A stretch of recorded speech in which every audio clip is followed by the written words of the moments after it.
Deus. Cumprimento os irmãos com a paz do Senhor. Cumprimento os irmãos com a paz do Senhor. Quem está feliz essa noite? Encontra uma pessoa bonita do seu lado e dê um sorriso para ela. Ficou difícil? Se não tiver ninguém bonito aí, pode olhar para mim aqui, ok? É uma alegria poder estar aqui nos 30 anos da festa mais pentecostal do mundo, que é o Congresso dos Gideões Missionários da Última Hora. Com muita alegria, saber que Deus tem conservado em vida ainda o seu servo, o pastor Cisino, que é para todos nós uma referência, que é para todos nós um pai, que é para todos nós alvo de nossas orações. Feliz também em saber que Deus tem falado nesse púlpito e usado tantos pregadores e os cantores que têm trazido a chuva sobre o nosso coração. E eu acredito que essa noite Deus tem algo muito importante para falar conosco aqui. Quem está na expectativa de um milagre nessa noite? Deixa eu ver. De verdade, já cansou ou não? Porque geralmente quando eu faço isso eu vou até as 3 da manhã hoje. Quem fica comigo até as 3 da manhã aqui? Então não dá um grito, não dá um berro de glória a Deus nesse lugar aqui. Glória a Deus. Se o pastor Cisino me permitir, eu quero mandar aqui um abraço para a igreja que eu sou presidente, que nesse momento estão todos assistindo, esparramados pelas cidades do interior de São Paulo. É a Igreja Evangélica Assembleia de Deus, Ministério Catedral do Avivamento, porque agora, além de pregador, também sou pastor de igreja, e as minhas ovelhas estão assistindo. A igreja está feliz com eles? Então diga assim: Deus abençoe vocês. Os que estão assentados, vamos ficar em pé, por favor. Tome-se sobre os seus pés e abram a Bíblia comigo na carta aos Hebreus, no capítulo de número 9. Carta aos Hebreus, no capítulo de número 9. Glória a Deus. Quem encontrou, diga amém. Carta aos Hebreus, capítulo de número 9. Está escrito assim: ora, também o primeiro tinha ordenanças de culto divino e um santuário terrestre, porque um tabernáculo estava preparado, o primeiro, em que havia o candeeiro e a mesa e os pães da proposição, ao que se chama o santuário. Mas depois do segundo véu estava o tabernáculo que se chama o Santo dos Santos, que tinha o incensário de ouro e a arca do concerto coberta de ouro toda em redor, em que estava um vaso de ouro que continha o maná, e a vara de Arão que tinha florescido, e as tábuas do concerto, e sobre a arca os querubins da glória que faziam sombra sobre o propiciatório, das quais coisas não falaremos agora, mas falaremos particularmente. Ora, estando essas coisas assim preparadas a todo tempo, entravam os sacerdotes no primeiro tabernáculo, cumprindo os seus serviços, mas no segundo, só o sumo sacerdote, uma vez por ano, não sem sangue, que o oferecia por si mesmo e pela culpa do povo, dando nisso a entender o Espírito Santo, que ainda o caminho do santuário não estava descoberto, enquanto se conservava em pé o primeiro tabernáculo, que é uma alegoria para o tempo presente, em que se oferecem dons e sacrifícios que, quanto à consciência, não podem aperfeiçoar aquele que fez o serviço, consistindo somente em manjares e bebidas, e várias abluções e justificações da carne impostas até o seu tempo da correção, mas vindo Cristo, o sumo sacerdote dos bens futuros, por um maior e mais perfeito tabernáculo, não feito por mãos humanas, isto é, não desta criação, nem por sangue de bodes e bezerros, mas pelo seu próprio sangue, entrou uma vez no santuário, havendo efetuada uma eterna redenção. E a igreja que crê nesse texto, dê um glória a Jesus bem forte. Os que estão de pé, por gentileza, pegue na mão de quem está do seu lado agora com carinho e respeito. Aperte a mão da pessoa com carinho até ela falar aleluia. Pentecostal que não faz barulho está com defeito de fabricação, não é? Vamos apertar um pouquinho mais. Aí embaixo eu escuto barulho, aqui atrás eu estou tentando ouvir. Isso. Mais um pouquinho, só mais um pouquinho de aleluia. Diga, isso vale a pena. Vamos orar. Pai, nós te exaltamos, nós te glorificamos. E nós entendemos que daqui a alguns minutos, e este lugar ficará pequeno para o tamanho da glória que o Senhor vai mandar do alto dos céus. Daqui a alguns momentos, os que vieram tristes para este lugar começarão a saltar de alegria. E os que vieram, Senhor, abatidos, derrubados pela luta do dia a dia, hoje não vão sair daqui derrubados, hoje não vão sair daqui caídos, hoje voltarão, Senhor, para os seus hotéis, para os seus aparte-hotéis, voando nas asas de um novo tempo. E antes que eu comece a ministrar a sua palavra, cerque este lugar com a sua glória. E num raio de 5 quilômetros, onde houver um demônio alojado agora, eu dou a esses demônios segundos para sumirem daqui. Porque se não sumirem daqui, serão queimados pelo poder da sua glória que aqui será derramada. Rasga o céu sobre a cidade de Camboriú nesta hora, meu Deus, e manda do céu para a terra uma comitiva de anjos. Que estes anjos desçam trazendo brasas de fogo nas mãos. Comecem a esparramar estas brasas entre nós. E onde houver um crente cheio do Espírito Santo, pega ele, Jesus, pega ela, Jesus, pega agora, agora, agora, agora.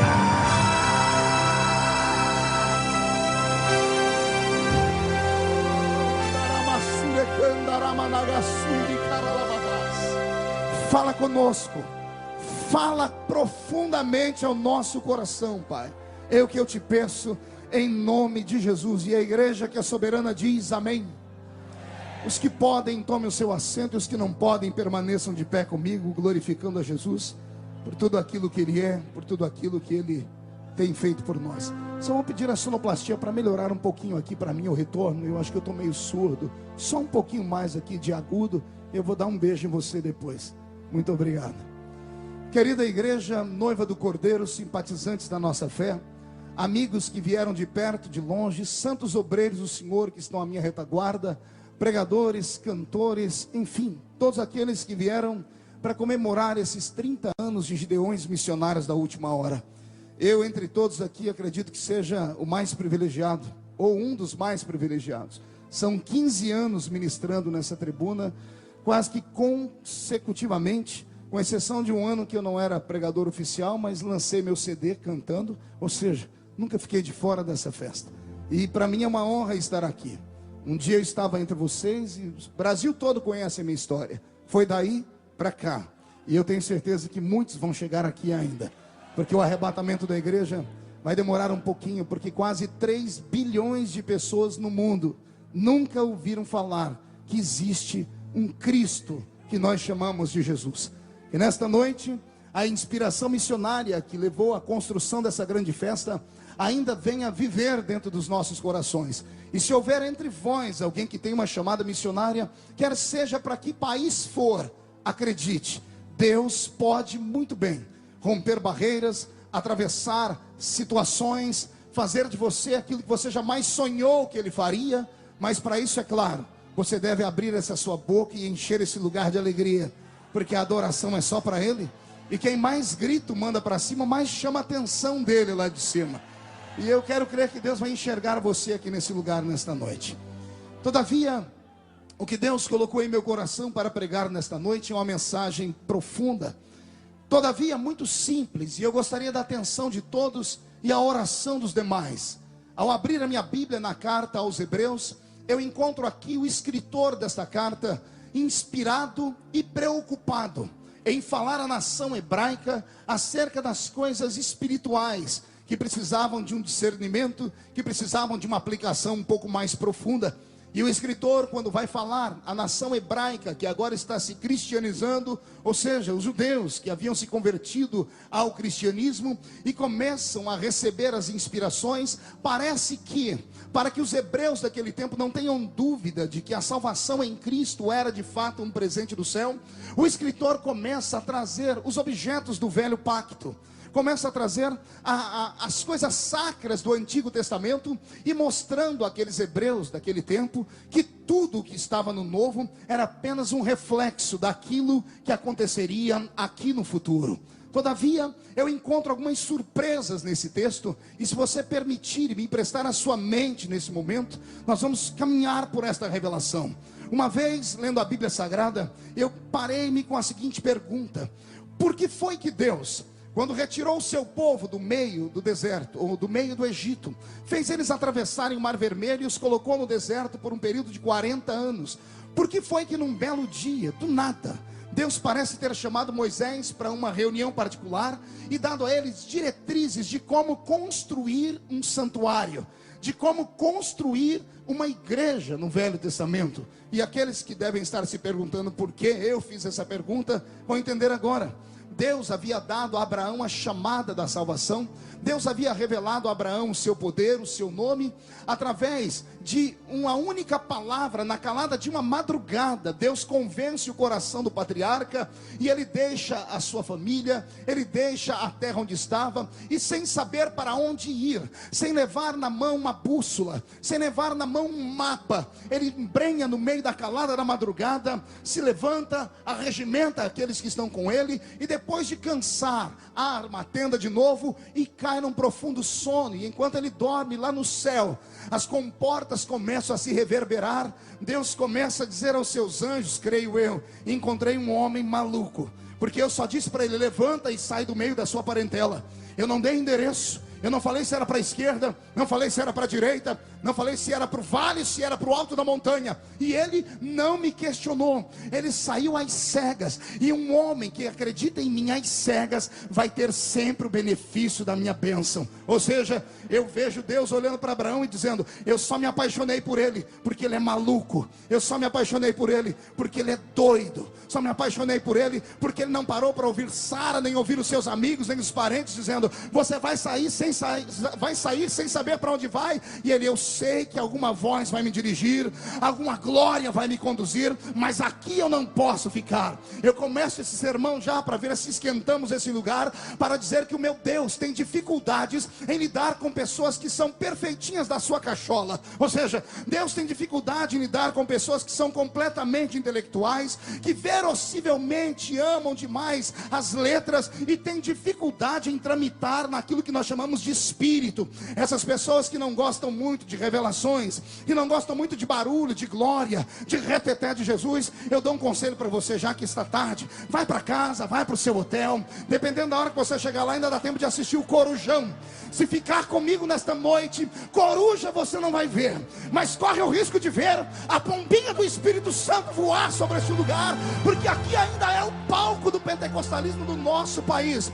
E antes que eu continue a pregar, eu quero que você levante a mão direita para o céu comigo, com carinho e respeito. É nessa hora que eu começo a filtrar aqueles que vieram para ouvir, aqueles que vieram para sondar, aqueles que vieram só para murmurar. Ainda bem que a maioria veio para ouvir. Chacoalhe a mão, coloque no ombro de quem está do seu lado com carinho e respeito agora. Se a pessoa fez careta para você, eu te dou um conselho: tenta sair de perto dela, porque ela vai atrapalhar o seu culto. Mas se a pessoa já começou a ter uns streamlink, se já começou a tremer por inteiro, agarra ela de verdade, chacoalha ela até ela ficar irritada. Irrita ela, irrita. Diga: Deus te trouxe hoje aqui para isso. Eu não ouvi. Diga: Deus te trouxe hoje aqui para isso. Sacode. Diga: Deus te trouxe aqui para sacudir a sua fé, para sacudir a sua história, para sacudir o seu ministério. E se tem algum pentecostal daqueles aqui, não dá um grito, não dá mais um berro de glória a Deus. Aleluia, glória a Deus, glória a Deus, glória a Deus. Quando Deus encontra Abraão, Deus faz com ele um pacto, e nós sabemos que de Abraão vem Isaac, de Isaac vem Jacó, de Jacó vem os seus 12 filhos, e um dos seus filhos acaba sendo vendido. A velha história de José que todos conhecem de cor e salteado. Depois de José temos um novo tempo na fase de Israel. José é levado ao Egito, e quando chega ao Egito é ovacionado por Faraó, depois de dar a ele a revelação dos seus sonhos. E depois da revelação dos seus sonhos, o menino que um dia foi jogado dentro de uma cisterna acaba se assentando ao lado do trono do maior homem do seu tempo, de um grande faraó. E ele continua ao lado da dinastia desses faraós que vem. Lembrando sempre que Israel, quando entrou no Egito, não entrou pela janela, não pularam a muralha, não entraram às escondidas na calada da noite. Israel entrou no Egito a convite. e quem convida dá banquete. Quando Israel entra dentro do Egito, eles entram a convite de comer do melhor que a terra tem para produzir, passam a beber daquilo que há do melhor naquela terra, ou seja, eles entram como abençoados pela mão de Faraó. O problema é que nem todo ser humano consegue sustentar a sua palavra. Tem alguns que falam de pé, mas sentados não dão conta. E os faraós que vieram depois desse não conseguiram sustentar a promessa que o primeiro faraó fez a José, de salvaguardar a sua família, de abençoar a sua família. Pelo contrário, depois que Israel começa a crescer na terra do Egito, o último faraó, pelo que a Bíblia nos conta, ele olha para Israel e sente ciúmes do crescimento desse povo. Eram quase 3 milhões de almas. Lembrando que anos atrás entrou dentro do Egito uma pequena trupe de pouco mais de dezenas de pessoas, e depois de anos eles são quase 3 milhões de pessoas. Quando Deus envia o seu povo ao Egito, ele envia o seu povo ao Egito para dar a eles uma lição de que sem ele eles não são nada, de que sem ele eles não podem fazer nada, de que a maior riqueza deles era o seu próprio Deus. E Deus então aprisiona o seu povo no Egito, e o povo que entra pela porta acaba sendo subjugado agora, e deixam de ser amigos de Faraó para serem oprimidos pelo Faraó. Essa história de opressão, ela dura muito tempo. São quase 5 séculos, são quase 500 anos, são 430 anos de opressão, 430 anos sendo chamados ali por todos os egípcios de escravos, 430 anos sentindo o peso do chicote de Faraó nos lombos, 430 anos comendo da pior comida que o Egito podia dar, traduzindo-se em cebola, pepino, alho bravo, 430 anos bebendo água barrenta do rio Nilo e dormindo em tendas fétidas feitas por couro de animal que haviam acabado de ser imolados. Durante quase 5 séculos, a nação de Israel foi subjugada, a nação de Israel foi aprisionada, e é nesse inteirinho que de repente o céu se abre. E quando o céu se abre, Deus não apenas olha, ele interfere e muda a história. Nesse inteirinho, quando Deus percebe que o povo está ali vivendo uma opressão maligna, ele levanta um homem. Nós conhecemos esse homem pelo nome de Moisés. Qual é o nome dele? Não ouvi, queria ouvir de toda a igreja. E é Moisés que se levanta como um grande legislador. Ele peita Faraó, ele mostra os sinais de Deus, e é ele quem arrebata o povo do Egito em rumo a Canaã. E todos nós conhecemos a história, que quando atravessam o Mar Vermelho, do outro lado do mar, quase 3 milhões de pessoas, 600 mil homens de guerra, fora crianças, fora mulheres, fora pessoas da melhor idade, um contingente gigantesco de quase 3 milhões de pessoas que estão do outro lado da margem, olhando para trás, vendo o Mar Vermelho se fechar, e pela primeira vez o mar sendo tingido de vermelho de fato, porque o sangue dos cavalos e dos cavaleiros de Faraó ficaram no fundo. E quando as águas fecharam, a opressão das águas, ou a pressão das águas estourou o seu corpo, ou os seus corpos, e as vísceras boiaram por sobre as águas. Quando Israel assiste este milagre, desta façanha tão grande, ao invés de adorarem, ao invés de gritarem, ao invés de darem glórias a Deus, eles ficam estupefatos, eles ficam assustados com o tamanho do milagre. E no meio de tanto silêncio, um silêncio de terror, é uma mulher que enfia a mão na sua sacola que ela trouxe do Egito. Ela tira um pandeiro, escolhe uma pedra, põe a perna em cima da pedra e tira uma nota musical na sua coxa. Quando ela bate o pandeiro na perna, Israel olha para ela e ela grita: ei Israel, só o Senhor é Deus. Israel inteiro canta e adora o Senhor. E Moisés agora começa a arrebatar este povo e levá-los para o meio de um deserto. A sequência vai dar em Canaã, mas nem eles sabiam que demoraria tanto. O que começa a afligir Moisés é a atuação do povo. Pergunte por quê. Só falo se todo mundo perguntar. O povo começa a oprimir Moisés. Eu faço uma pergunta leve e uma pergunta inteligente. Quanto tempo, se você estivesse no meio daquele povo naquela época, se você visse o Mar Vermelho se abrir, os seus inimigos morrerem, se você visse os sinais e os prodígios, se você olhasse para o céu durante o dia e visse uma nuvem que fazia sombra, e durante a noite ela acendia numa clareira de fogo, por quanto tempo a alegria e a gratidão deste milagre ficariam no seu peito? Por quanto tempo repousaria sobre a sua memória a lembrança de tal milagre? Eu sei que alguns vão dizer assim, pastor Cicino, milhares e milhares de anos. Eu sei que alguns aqui podem dizer, pastor Júnior Bola, companheiro e amigo, que agora está na televisão e vai roubar toda a minha audiência. Pois bem, eu fico imaginando agora as pessoas olhando para Moisés dizendo assim, olha, nós nunca vamos esquecer isso. E alguns aqui dentro até dizendo assim, pastor, não dá para esquecer um sinal desse, pastor Tenório. O problema é que 3 dias depois, eu não disse 30 dias, eu não disse 3 meses, eu não disse 3 anos, eu disse 3 dias depois. Quantos dias eu disse? Olha para o seu irmão e diga para ele entender, desenha para ele, diga 3 dias. Não, dá um berro, diga 3 dias. 3 dias depois, esse povo oprime Moisés numa pedra e dizem para ele, você tirou a gente do Egito para morrer de fome aqui? Tirou a gente do Egito para morrer aqui? Lá no Egito pelo menos tinha cova para sepultar a gente. Reginaldo Almeida, o povo tinha saudade, era das covas. Não tinham saudade, ou não estavam lutando pela liberdade. O povo tinha saudade da opressão que eles sofreram. E Moisés começou a perceber que ele vai ter um problema na terra. Todos os dias eram dias de murmuração. Todas as semanas esse povo murmurava. Mas teve um dia que Moisés colocou o povo no meio do deserto e começou a pregar para eles, a falar, lembrai-vos do vosso Deus e do grande livramento que ele vos deu. Contem essas histórias para os filhos, e os filhos contem para os seus filhos, e assim nós nunca vamos nos afastar dele. Parece que a pregação surtiu efeito, e quando Moisés percebe que o coração do povo está brando, está tranquilo, ele manda o povo orar, manda o povo adorar, e quando o povo começa a adorar, a adoração não dura mais do que alguns minutos, Henrique, mais do que alguns minutos, porque parece que o povo olha para cima, olha para a esquerda, olha para a direita, perde a empolgação e começa a se acotovelar, dizendo, gente, nós vamos adorar Jeová, de que jeito? A gente não conhece ele, a gente não sabe onde ele mora. Nós passamos 430 anos, pastor Gesiel Gomes, quase 5 séculos na terra do Egito como escravos. Israel passou como escravos servindo aos egípcios, e os egípcios eram idólatras por demais. Aliás, a idolatria nasceu na Mesopotâmia antiga, e agora que eles estão no Egito, os senhores dos hebreus que são escravizados, quando vão no dia da adoração dos seus pseudos deuses, eles arrastam os escravos para a frente do templo, e lá tem o templo de Ísis, lá tem o templo de Anubis, lá tem o templo de Baal, Astarote, Azera, Marduk, os deuses da Mesopotâmia antiga. Todos os deuses tinham casa, todos os deuses do Egito tinham cara, todos os deuses do Egito tinham aparência, mas o Deus dos hebreus era invisível. O Deus dos hebreus, ninguém sabia onde ele morava.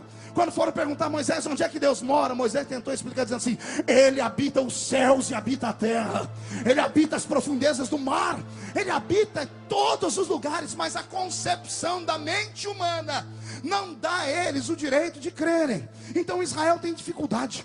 Todas as vezes que Moisés manda o povo adorar, uns viram para a esquerda, outros viram para a direita, outros olham para cima, alguns olham para baixo. Eles não conseguem adorar, porque o Deus deles não tem cara e não tem casa.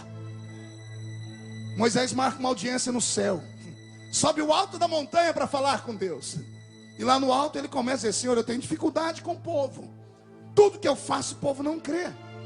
E eu imagino Deus dizendo, onde você acha que está o problema? E Moisés deve ter dito, o problema é que todos os deuses do Egito têm cara, todos os deuses do Egito têm aparência e endereço. Se quiser escrever uma carta para ele, chega. Se quiserem passar na casa dele para dar um oi, ele vai falar um oi. Mas o Deus dos hebreus não tem casa, não tem cara, não tem jeito. Então Deus cria com Moisés uma porta de escape. E aqui eu começo a dizer que eu sou apaixonado por Deus, porque a misericórdia dele surpreende qualquer ser humano grato. Aliás, vale até dizer aqui que o nosso Deus, ele não manda recado de morte, não para nós aqui. Para nós ele manda só um recado de vida nesta noite. Avisa o povo que esta noite até quem entrou morto pode ressuscitar nesse lugar aqui. Quem compreende essa linguagem de misericórdia, dá só mais um grito de glória a Deus para empolgar o coração desse pregador. Depois de Deus e Moisés tecerem comentários, criarem situações, um dia Deus chama Moisés no alto da montanha e dá a ele diretrizes para que Moisés comece então a trazer o povo para perto de Deus em oração. Moisés passa 40 dias longe da terra, 40 dias longe da terra dos seus companheiros, 40 dias longe do povo que estava sempre com ele. E nesse período de 40 dias o povo surta. O povo, eles perdem a noção e a estribeira da sua alma e acabam procurando Arão, que era irmão de Moisés, pedindo a ele, nós queremos adorar. estamos no meio do deserto, mas nós não sabemos como adorar a Arão. Imagina eles falando: você é sacerdote, hoje você sabe do que a gente está falando. Nós não conhecemos o nosso Deus pela aparência, nós não temos o endereço dele. Você pode nos ajudar? A opressão em cima de Arão foi tão grande, mas tão grande, que Arão junta com o povo um monte de despojo de ouro e confecciona para eles um Deus com D minúsculo. Arão faz para o povo adorar um bezerro. Arão faz o que, igreja? Um gato? Uma águia? Um cachorro? Eu fiz a propósito, porque esses 3 animais já eram adorados no Egito. Mas agora vem a figura de um bezerro, e eu tenho aqui os meus pensamentos. Acredito até que o povo não tenha errado por errar com E maiúsculo. Erraram tentando acertar. Arão, quando foi explicar para o povo, na ausência de Moisés, que Deus era tremendo, que Deus era lindo, ele conseguiu dizer: vocês não lembram, na época da Páscoa, quando estávamos para sair do Egito na madrugada, Moisés mandou a gente pegar um bezerro, mandou a gente imolar o bezerro, mandou a gente comer os pés do bezerro, a frissura do bezerro, a cabeça do bezerro, pastor Youssef, mandou pegar o sangue e aspergir nas portas. Eu penso que esta palavra entrou no coração de Arão, e Arão teve uma ideia. Pergunte qual? Já sei como é o nosso Deus. É um bezerro, porque foi através do bezerro que nós ficamos livres da opressão do anjo da morte. É Moisés que diz que a carne do bezerro dá para nós vida. Já vi algumas culturas daquela época que davam esses tipos de ilustração. Então na hora eles confeccionam um bezerro de ouro. E quando Moisés, no final dos 40 dias, vai descendo do alto da montanha, trazendo as primeiras tábuas da lei nas mãos, quando ele desce cá embaixo, ao invés dele ouvir um grito de júbilo e de alegria, porque ele pensava que o povo estava adorando a Jeová, quando ele olha para baixo, o povo está dançando ao redor de um bezerro de ouro. Moisés fica irritado, cólera e ira vem ao seu coração. Ele quebra as 2 tábuas na sua mão, joga no chão e torna para o monte mais uma vez. E mais 40 dias, e mais 40 noites, ele não come pão nem bebe água. Ele entra num jejum frenético. Eu até tenho os meus pensamentos. Eu até acredito que a angústia de Moisés era tão grande que ele não queria nunca mais voltar. Porque um homem passar quase 3 meses sem jantar, quase 3 meses sem tomar água, pastor Paulo Marcelo, quase 3 meses sem cuidar do seu corpo, isso é suicídio. Ele foi para o alto da montanha sem saber quando voltava e se voltava. Mas acontece algo diferente.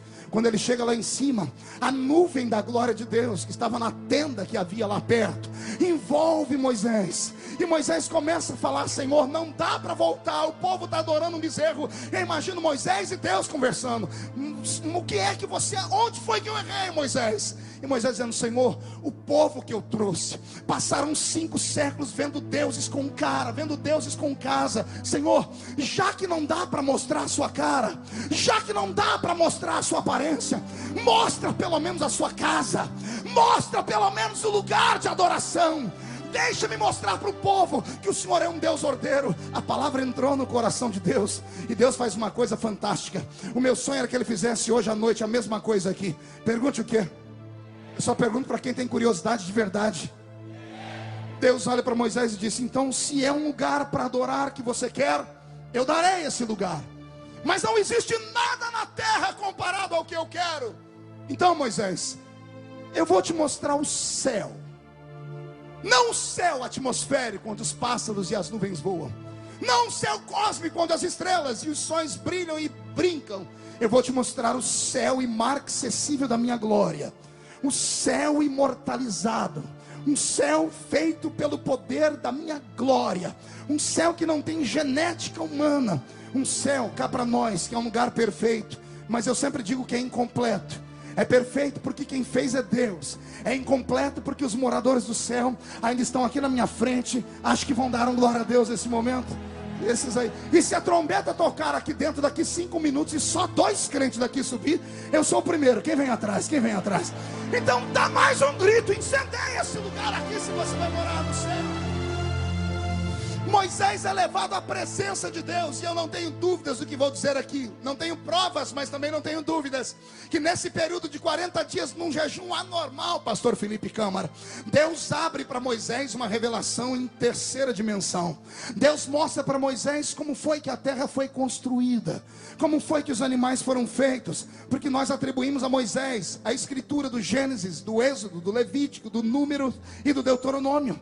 E onde foi que ele recebeu essa revelação? coração. Quando foi que ele recebeu a inspiração para falar sobre os princípios e os começos, se ele não existia naquele tempo? Foi nesse jejum anormal de 80 dias. Como ele fez algo anormal, Deus fez algo anormal por ele também. Pega uma carona nessa palavra e usa sobre você hoje. Quer que Deus faça algo anormal na sua vida aqui nesse lugar? Faça algo anormal também nesta hora.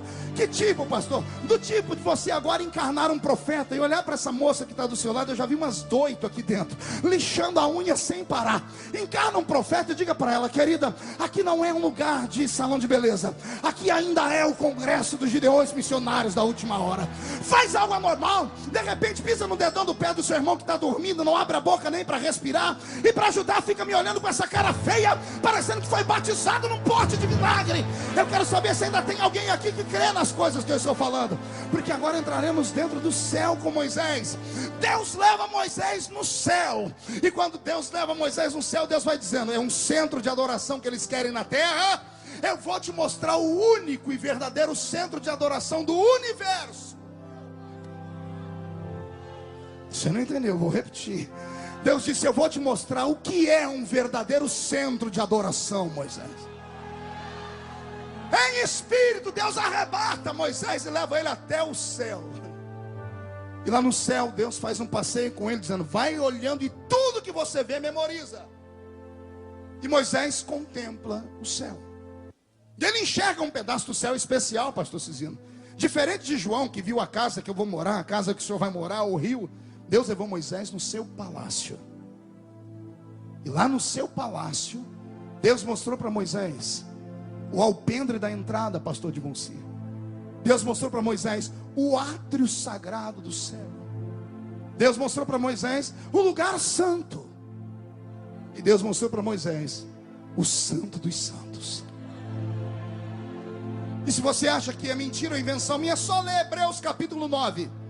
E você vai entender que o escritor está dizendo: aquele tabernáculo que Moisés construiu é só um modelo daquilo que ele viu lá em cima, atrás das nuvens, no lugar mais santo do mundo. É por isso que a Bíblia Sagrada diz: quando entrar dentro de uma igreja, guarda os seus pés. É por isso que nós pregadores de vez em quando nos desequilibramos, quando percebemos que tem pessoas que não param de mascar essa desgraça desse chiclete, e não param de mandar mensagens pelo telefone, que não param de brincar numa multidão como essa. Pasme, tem meninas e meninos juntos, e tem garotos passando a unha nas costas da garota, dizendo para ela: daqui a pouco acaba a festa e nós vamos hoje à beira da praia falarmos ali de amor.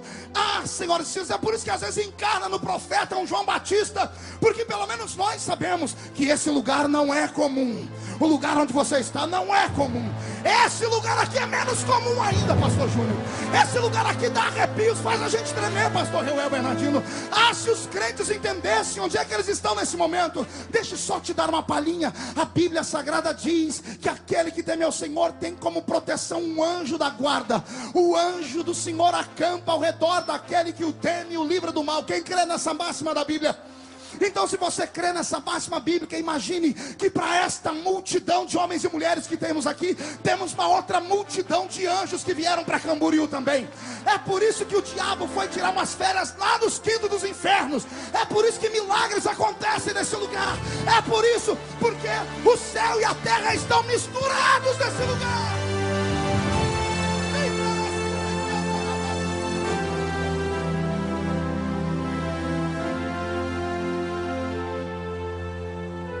Depois que Moisés viu o céu, Deus disse para ele: agora a missão é quase impossível.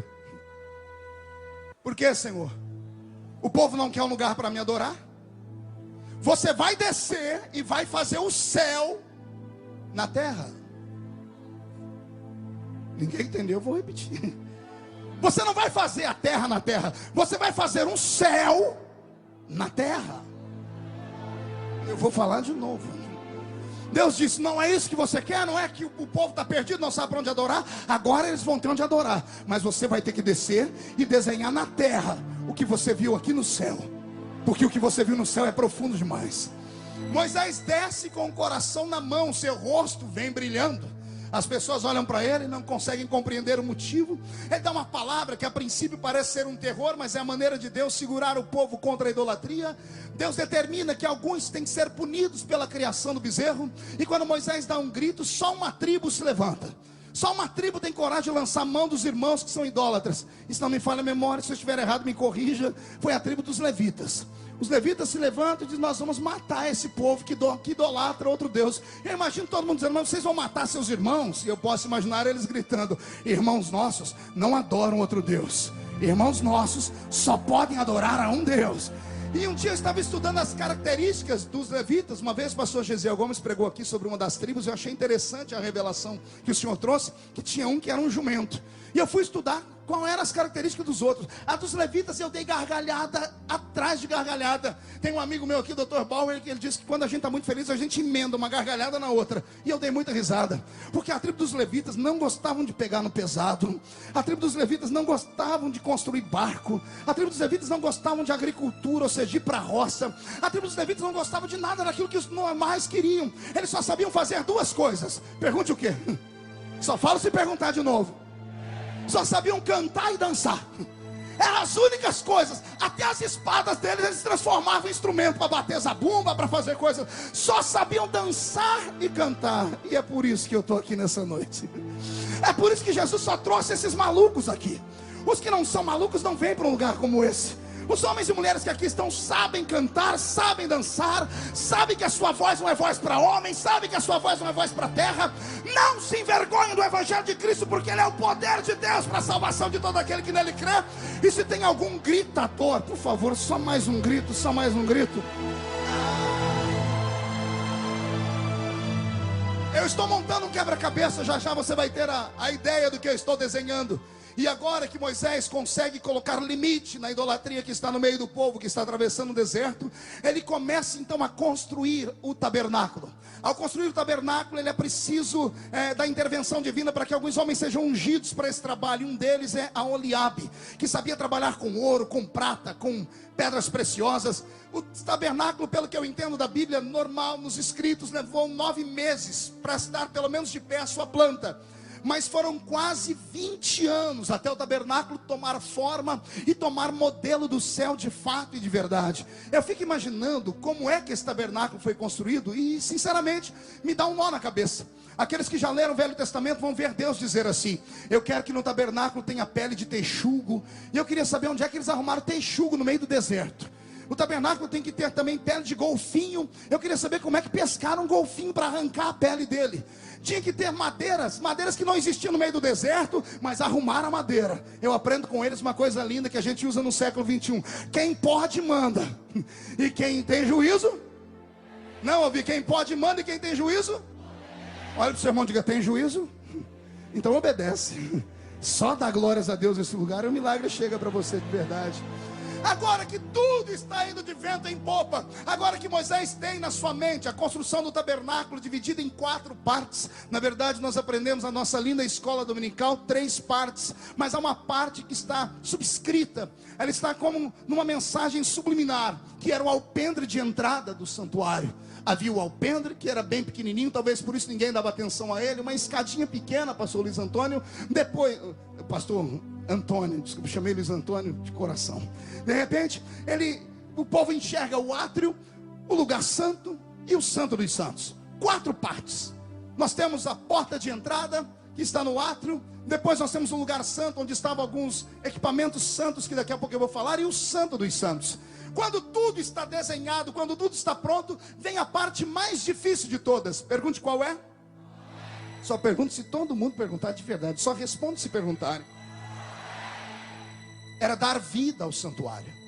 Porque tudo que Moisés viu foram coisas inanimadas. E as coisas inanimadas dá para ser desenhado e dá para ser copiado. Mas ele viu coisas lá em cima que não tem como ser matéria. Ele viu os anjos adorarem ao Senhor.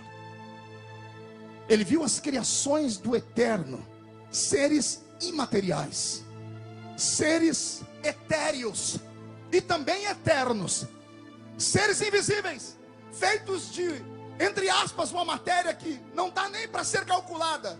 Nem a 13ª potência atômica pode chegar aos pés daquilo que Deus usou para construir os anjos, para fazer os anjos. E quando Moisés lembra que lá os anjos adoravam em todos os lugares, ele precisa levantar para o santuário adoradores. ele precisa construir dentro dos homens o sentimento perfeito do que é a adoração. Amém até aqui, igreja? Quem acompanhou até aqui, dão glória a Deus. Agora que isso está pronto, Moisés é obrigado a escolher alguém para dar sequência ao santuário da adoração. E no meio de 12 tribos, ele não tem dificuldade em escolher uma. E a tribo que ele escolhe para cuidar desta parte consagrada, de adoração e de tudo mais, é exatamente a tribo que lançou mão da espada para matar os idólatras. A tribo da dança, a tribo do grito, que era a tribo dos levitas. Era a tribo dos... E agora todos os levitas eram especiais. Eram especiais porque foram marcados com uma promessa única. Você se lembra quando Josué entrou com o povo na terra prometida?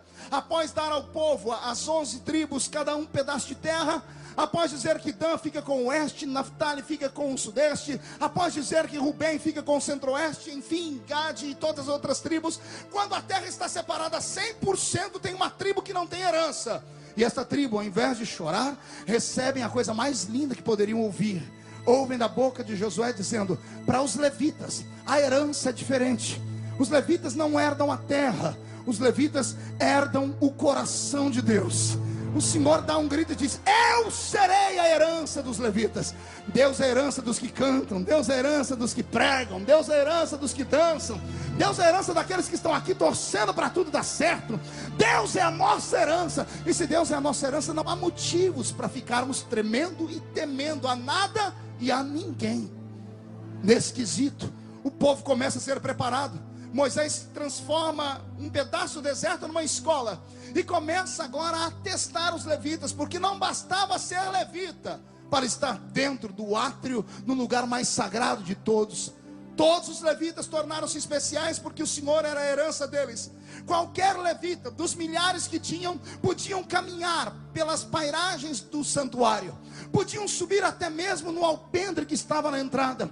Aliás, somente levitas podiam fazer isso. Qualquer outro povo, qualquer outra tribo do meio daquele povo que se aproximasse do santuário, não podiam chegar de mãos vazias. Tinham que chegar trazendo um sacrifício, tinham que chegar trazendo um presente. Mas bastava ser levita para poder chegar ali no alpendre, passear, olhar para os outros, fazer tchauzinho. E alguém diz: você não precisa levar nada aí? E o levita gritava: não. Por que não? Porque o Senhor é a minha herança. Foi o Senhor que me deu isso aqui. Isso é privilégio de poucos. Não é homem que quer, é o Senhor quem escolhe. Eu acho que dá até para pegar um gancho nessa palavra, né? Não basta querer, tem que ser escolhido para tal coisa. Não basta desejar, tem que ser escolhido a dedo pelo próprio Deus. E todos os levitas, nascidos levitas, de sangue levita, podiam passear pelo alpendre. Todavia, quando esses que caminhavam pelo alpendre desejavam entrar num lugar que é chamado por nós de átrio, não podiam ser comuns mais. Para entrar no átrio, era preciso uma dedicação. E aí que eu digo desses 20 anos de estudo. O menino era pego com 5 anos de idade. E aos 5 anos de idade, recebia das pessoas que estavam ali cuidando com ele, vindo da voz de Arão e de Moisés, o ensinamento perfeito, o ensinamento sacrossanto para poder subir naquele lugar e honrar Deus como Deus queria ser honrado. Esse ensinamento geralmente levava, muito obrigado, 13 anos, de 5 a 18 anos. Quantos anos, igreja? 13 anos de preparação. Enquanto alguns pais olhavam para os seus levitinhos e diziam: não, meus filhos podem ser qualquer coisa, mas não preciso se dedicar a isso. Para que vou gastar a vida do meu filho 13 anos afundado a cara na Torá, aprendendo as leis, decorando 613 leis que está no livro de Levítico? Mas havia outros pais consagrados levitas que diziam assim: não, eu quero que o meu filho se dedique, eu quero que meu filho chegue lá. E alguns então conseguiam sair do alpendre e entravam no átrio. Agora preste atenção e vai equalizando. Milhares de levitas podiam ir ao alpendre, mas só algumas centenas chegavam até o átrio. Porque para entrar no átrio tinha que ter preparação.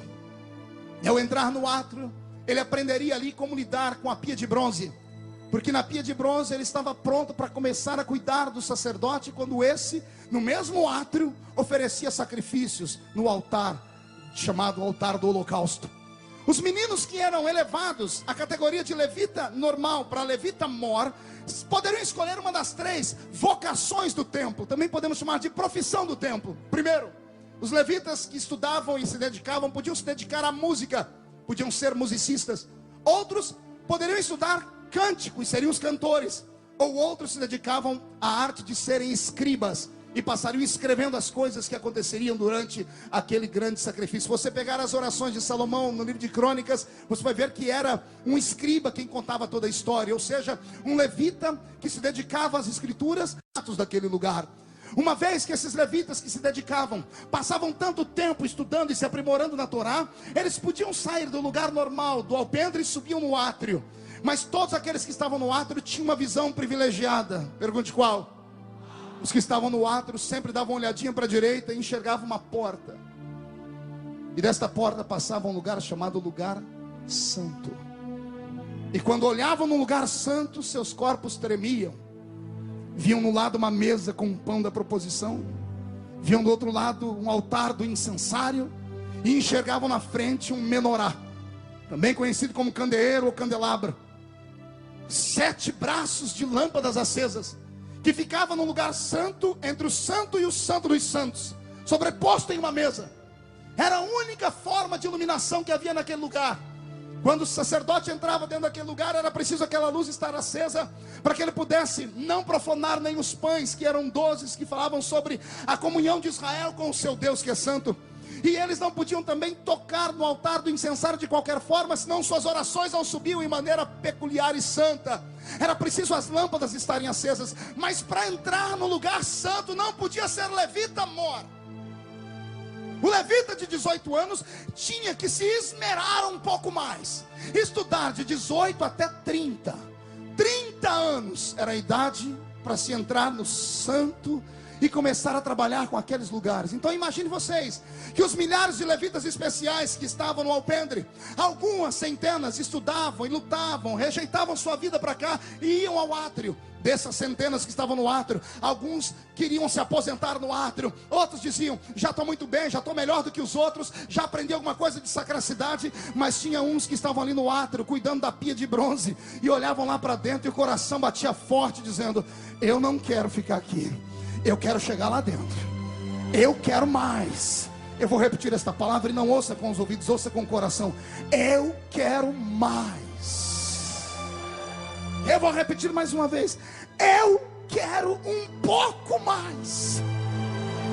Talvez comece aqui a grande tribulação da sua vida e o grande dilema da sua história. Porque alguns entre nós conseguem tantos e outros não conseguem nada. Porque uns chegam do nada e acontecem de uma vez, e outros que estavam de repente desaparecem. Senhoras e senhores, existe uma cumplicidade entre a terra e o céu. Deus não obriga o homem a nada, e Deus nunca vai forçar o homem a nada.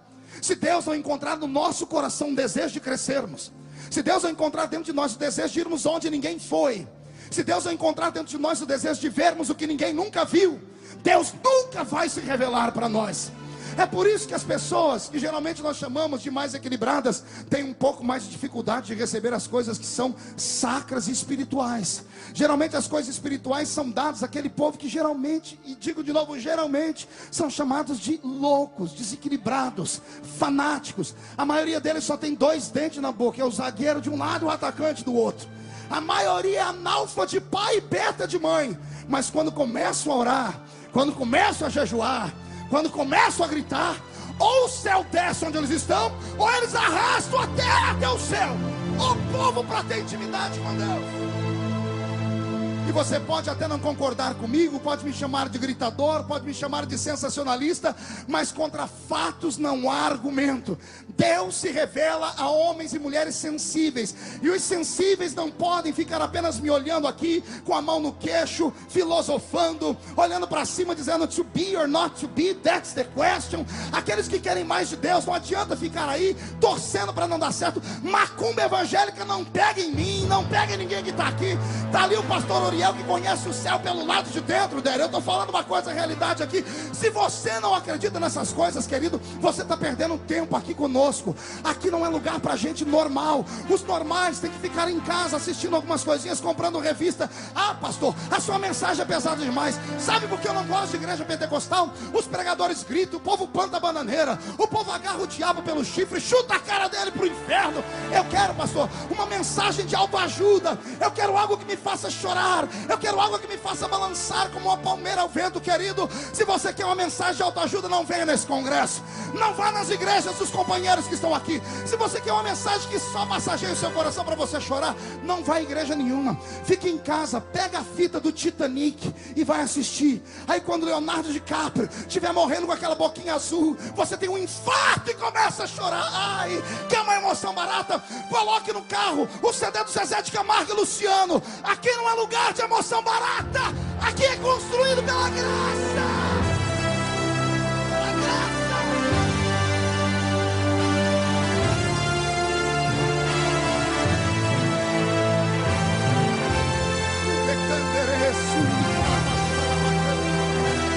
É claro que isso não é para qualquer um.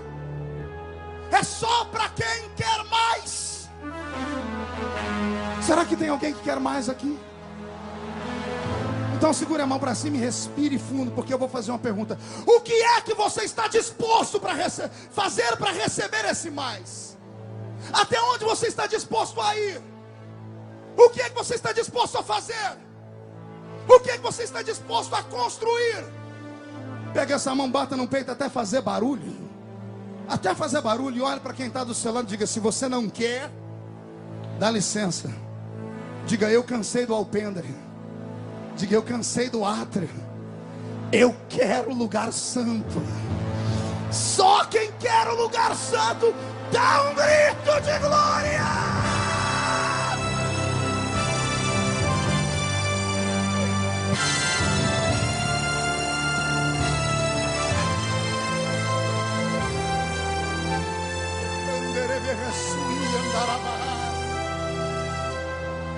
O cidadão que estudava até 30, pastor Cisina, no dia da formatura dele, pelo que eu entendi, pastor Gesiel e pastor Yosef, que são mestres aí da história dos hebreus, se eu falar alguma besteira, me corrija.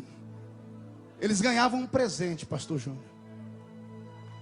Um trem chamado espevitadeira. Espevitadeira. Qual o nome, igreja? Levanta a mão direita para o céu, faz um carinho nas costas do irmão. Diga: vai doer só um pouquinho.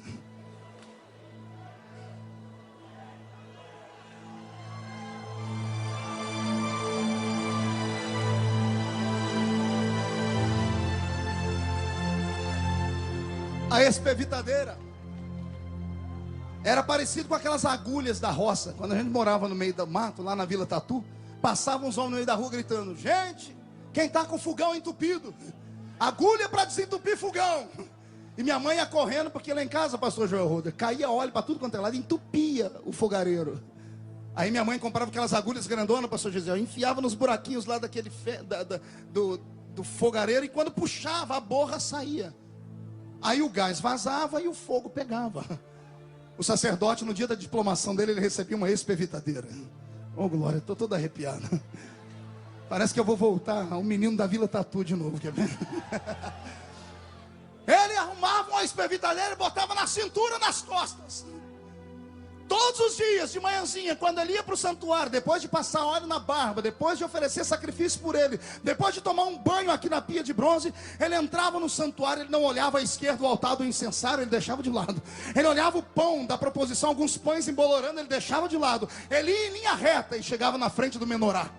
O menorá tinha 7 lâmpadas, mas por causa do frio da noite, às vezes as lâmpadas, pastor Reuel, elas ficavam endurecidas. O óleo criava uma borra e tapava as canaletas.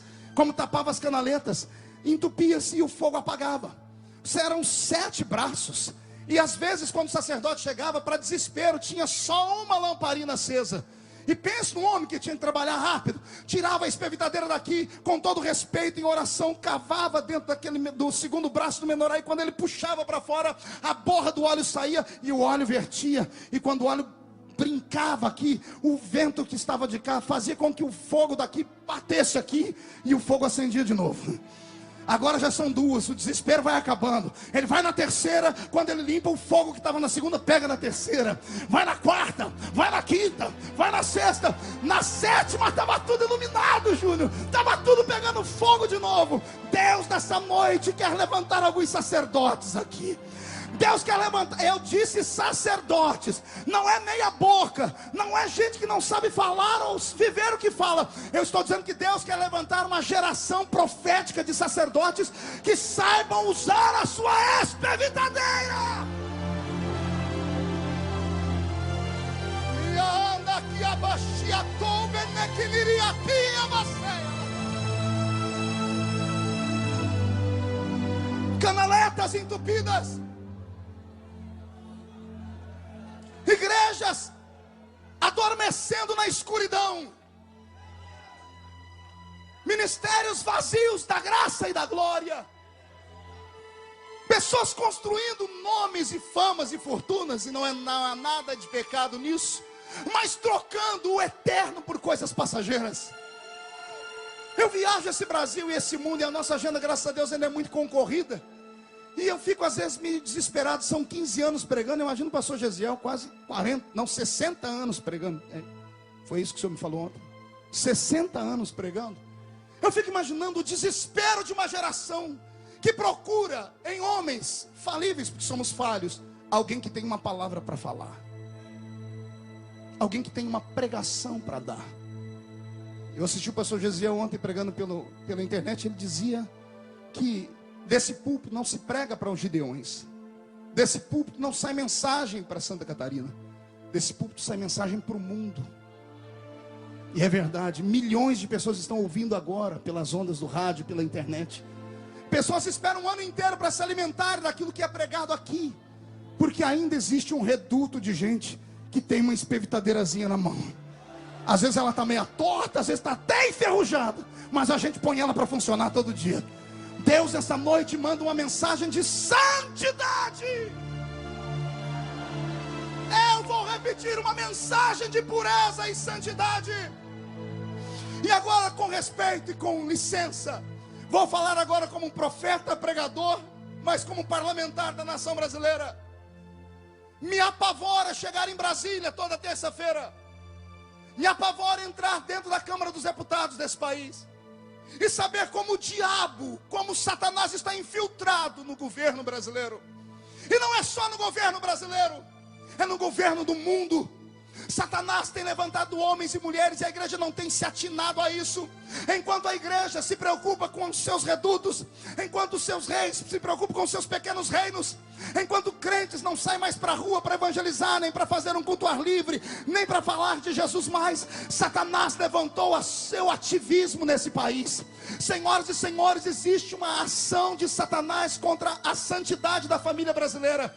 Existe dentro desse nosso governo, que é um governo de esquerda. Talvez vão cortar as minhas emendas, doutor Bauer, não fica apavorado não, eu sou profeta, eu estou deputado, mas eu sou pastor, e como pastor eu não posso deixar de falar.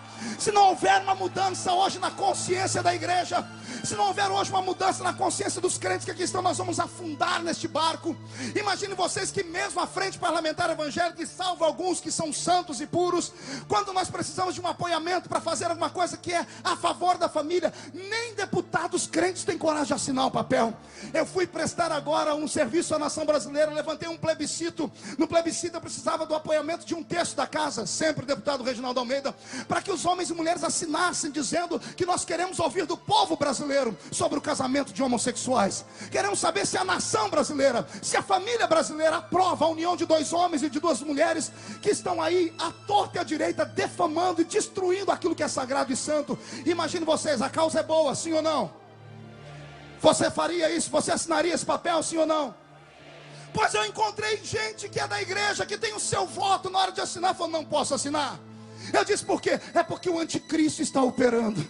Não tem o que fazer, Marco, é nadar contra a correnteza. Você vai morrer na praia, vão te chamar aqui de fanático, vão te chamar de desequilibrado, ninguém vai querer fazer um negocinho com você. Eu gritei, eu não estou aqui para fazer negócio. O meu negócio já foi feito na cruz do Calvário, o meu nome já está no céu.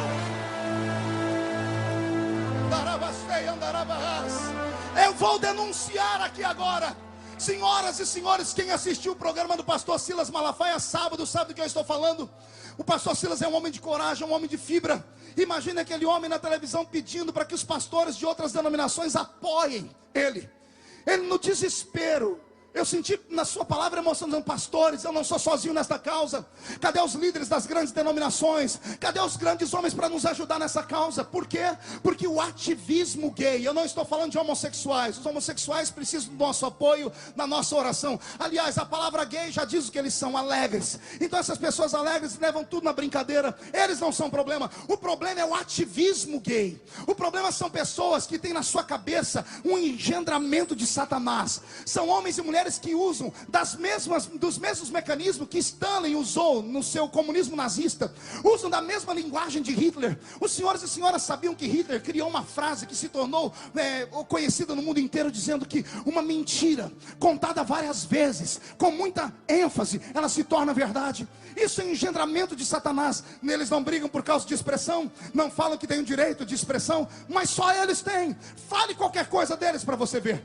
Tem um arranhão num braço deles, você no dia seguinte está estampada a sua cara na televisão. Nos chamam de homofóbicos, nos chamam de ditadores, nos chamam de fundamentalista e pior, dizem que nós incitamos ao ódio, ou seja, amordaçaram a nossa boca. Você nunca parou para perguntar, ou nunca ouviu alguém dizendo: gente, nunca vi em tanta história tantos gays assim. De onde é que saiu tantos gays assim? Eu te explico de onde é que saíram. Nos últimos 20 anos, o ativismo gay conseguiu travar a boca da igreja. Não a igreja evangélica apenas, a igreja católica tem que ser chamada para essa responsabilidade também. Os nossos professores têm que ser chamados para essa responsabilidade também. Tirar o ensino religioso das escolas. Hoje em dia você ouve alguém falar da AIDS? Alguém ouve alguém falar da AIDS? A AIDS acabou por acaso? Não. Só no ano passado 30% de pessoas a mais do que o ano anterior foram acometidas de AIDS. E por que ninguém fala? Porque o governo não toca no assunto. Porque a AIDS é uma doença gay. A AIDS é uma doença que veio desse povo. Mas se você falar, vai colocar eles numa situação constrangedora e eles não vão conseguir verba, não vão conseguir ninguém. Sabe o que eles usam contra nós? Eles usam moral. Eles levantam contra um pastor e dizem assim: você é homofóbico, você é a pior parte, você é racista, você é isso e aquilo. E sabe o que a igreja faz? A igreja se acovarda, a igreja se engrunvinha, ela se amorta num cantinho. O pastor está lá no púlpito pregando: adultério aqui não, cabelo aqui não, mas deixa os nossos filhos nas nossas escolas aprendendo essa desgraça, essa miséria. A igreja precisa se levantar. A igreja precisa acompanhar política. Você precisa entrar na internet. Deixa eu mandar um recado aqui. Você que passa o dia todo na internet,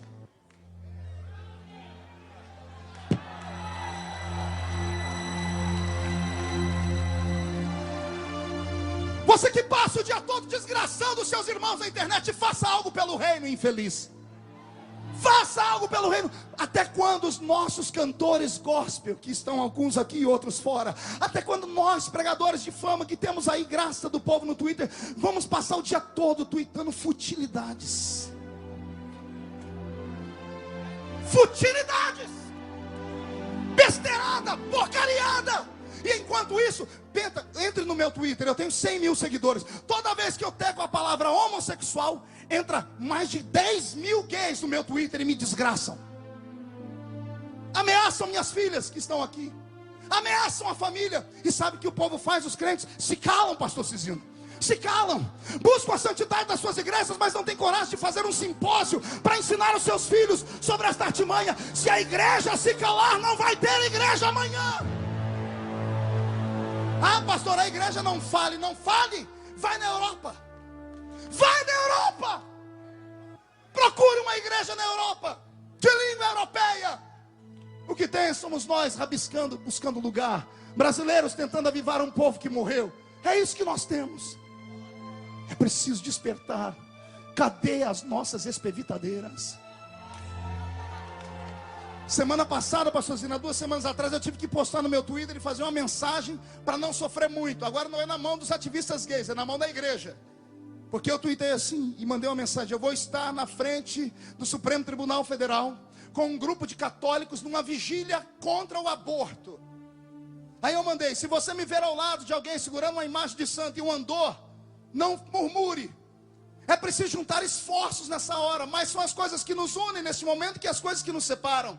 Semana passada, o Supremo Tribunal Federal desse nosso país ofendeu o coração de Deus.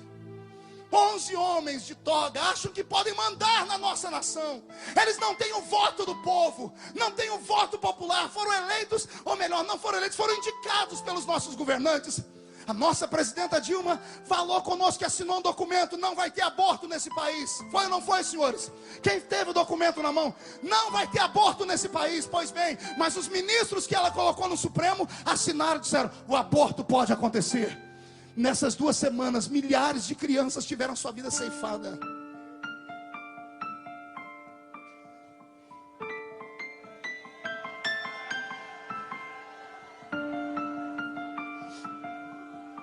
Crianças que não têm como se defender. Porque os médicos olham naqueles equipamentos, a maioria dos equipamentos do SUS estão tudo quebrado. E eles olham e dizem assim: não tem cérebro, então vamos matar.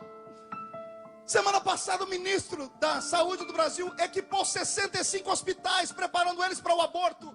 E decretou que até o fim do ano mais 30 hospitais serão construídos para abortar crianças. Por que tanta celeridade no assunto? Por que tanta pressa no assunto? Para impressionar a ONU? Para impressionar um grupo que quer limitar o número de pessoas que vão nascer? Eles peitam o cristianismo, eles debocham na nossa cara e vomitam em cima de nós. E a igreja pouco faz ou nada faz. Pastor, mas o senhor sozinho não vai dar conta. Eu termino esse momento da palavra só contando uma história. Mandaram para mim, eu chorei quando vi essa história. Uma floresta era incendiada e o fogo expulsava todos os grandes animais da floresta. E de repente, no sentido contrário, vem um beija-flor, pastor Cizino, com uma gotinha de água no bico. E quando ele passa por um elefante, o elefante para e grita: onde você vai? Ele diz: eu vou apagar o fogo. E o elefante diz: você é louco, você vai morrer. Essa gotinha de água não faz nada, some daqui. Ele diz assim: eu, seu elefante, pelo menos estou tentando. E o senhor o que está fazendo? Nesta noite Deus vai colocar na sua mão uma espevitadeira. Nós vamos desentupir esta porra que oprime a igreja. A igreja vai ser militante, a igreja vai ser atuante. O diabo vai pular miúdo. Vamos agarrar o diabo pelo chifre, esfregar a cara dele no chão. É hora de se levantar.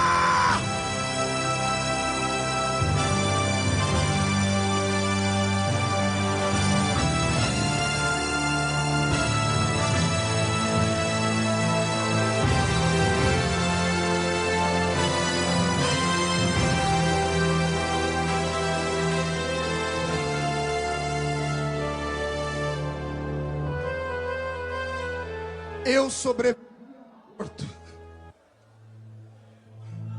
É por isso que eu choro aqui. Se eu tivesse sido abortado, eu não estaria pregando aqui hoje. O fruto do ventre pode ser para os outros uma desgraça e uma miséria, mas temos um Deus lá em cima que é capaz de fazer o que o pastor Júnior falou ontem. Pega o que não é e transforma no que é. A pedrinha lapidada, Júnior, está voando. Vai voar, vai voar, vai voar. Eu desafio esses pregadores que estão nessa tribuna, desafio os senhores nos seus púlpitos a começarem a colocar na sua agenda essas pregações, a começar a denunciar: pastor, mas aí eu vou ficar de mal com a sociedade, os prefeitos não vão querer pagar para mim meu cachê. Que isso? Você é profeta ou é o quê? Vai acontecer um rebuliço nessa nação brasileira. Vai acontecer um rebuliço nessa terra. Vamos viver para ver o dia em que os crentes vão vir para o culto. E quem sabe nos Gideões de alguns anos, os crentes com radinho de pilha ligado, só para ouvir a voz do Brasil, que hoje ninguém escuta porque tem raiva da política. Mas vai chegar um dia que o povo vai ter orgulho. Vamos ouvir um jornalista falar com a palavra: Sua Excelência é o presidente da República Federativa do Brasil. E o presidente do Brasil vai começar o discurso dele dizendo: eu cumprimento os compatriotas brasileiros com a paz do Senhor. Só quem crê nisso recebe, recebe, recebe, recebe, recebe, recebe. Deixa Deus te pegar.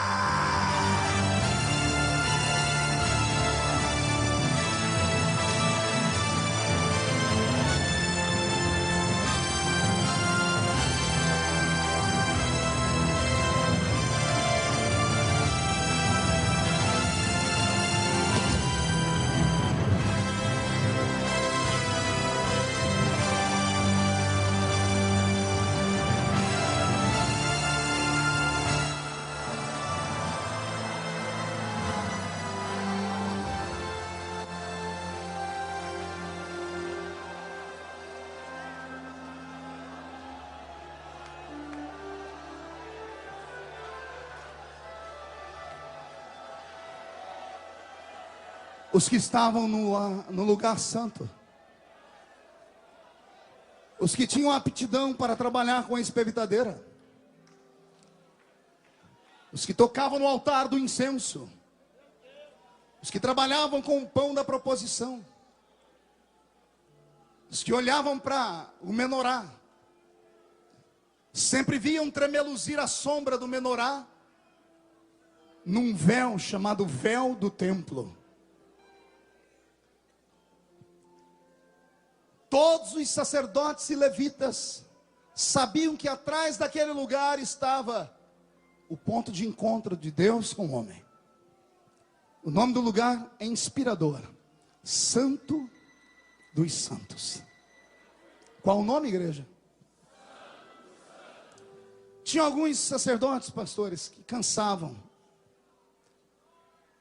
A vida toda trabalhando, disseram: chega, pastor Paulo Marcelo, um bichinho aqui. Tinha alguns que falavam: não, eu já caminhei bastante, já deixei o alpendre, já passei no átrio, no lugar santo, tá bom aqui. Mas tinha alguns que quando olhavam aquela parede de pele, o coração acelerava. Ele dizia: eu quero chegar lá atrás um dia ainda. Eu quero ir no Santo dos Santos. Mas a matemática agora é difícil. Pergunte por quê? Milhares de levitas podiam ir no alpendre. Centenas podiam ir no átrio. Dezenas chegavam no lugar santo. Mas só um, pastor Vanderlei Castelhano, só um chegava no Santo dos Santos. Só um. E esse tinha que ter pelo menos 45 anos de idade. Ou seja, 15 anos labutando ali dentro do lugar santo. Tirado os outros 13 anos lutando no átrio. Era a vida inteira deixada para trás para seguir a sua ideologia, seu sonho. E aos 45 anos, um homem era eleito por Deus. E só ele podia entrar no Santo dos Santos. Pergunte ao seu irmão: onde você quer chegar?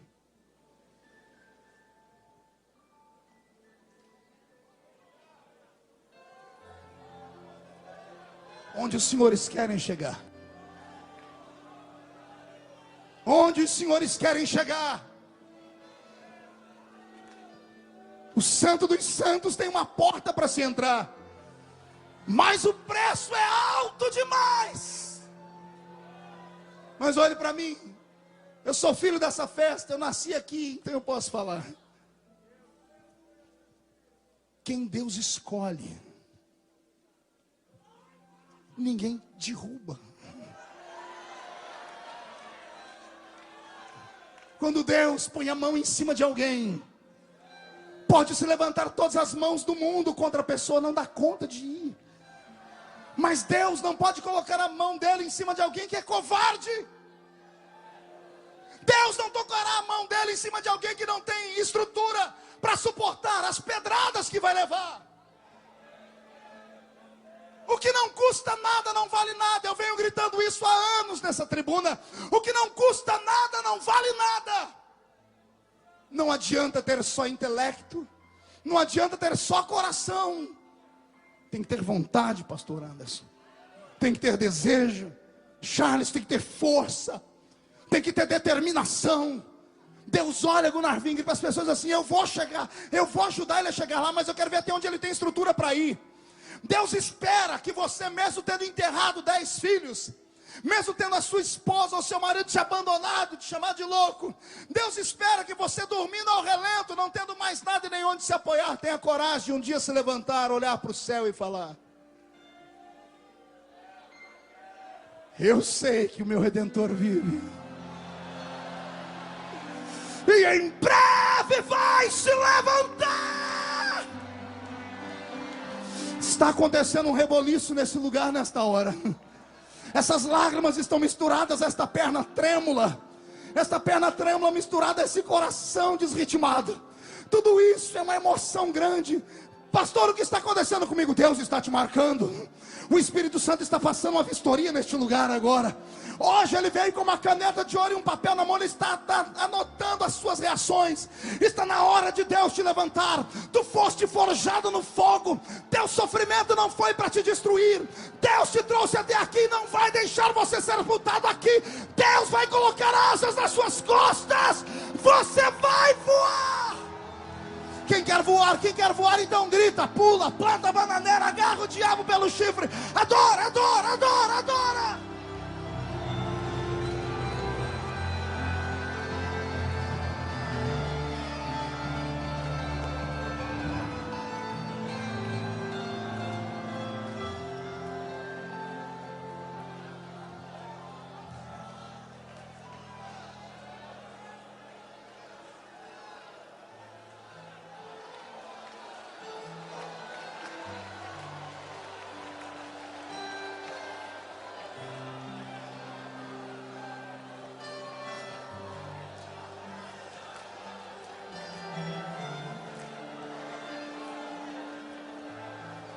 No meio dessa história toda,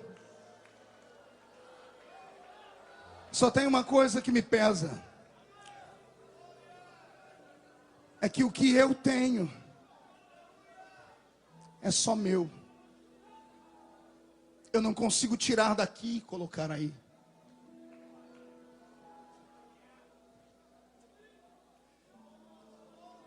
Não tem como repassar, pastor Gesiel. O Senhor nos inspirou. O Senhor não chega aqui, Deus deu só para o Senhor. Eu tenho que buscar a minha parte. Eu quero aqui pedir hoje para as minhas filhas que estão aqui. Está faltando a Camille, que eu não sei cadê ela. Vem cá, Camille, chega aqui perto da mamãe. Rápido, rápido, rápido, gente, rápido, rápido. Pronto. Olhe para mim, minhas 3 filhas e minha esposa. Por mais que o papai tenha, eu nunca, Karen, vou conseguir tirar daqui e colocar aí. Eu nunca vou conseguir dar para vocês o que eu tenho. Vocês têm que buscar. Às vezes que o papai briga, chama atenção, pede para vocês orarem, ler a Bíblia. Vocês têm que buscar. Porque o que está aqui é só meu. Busca. Busca. Busca.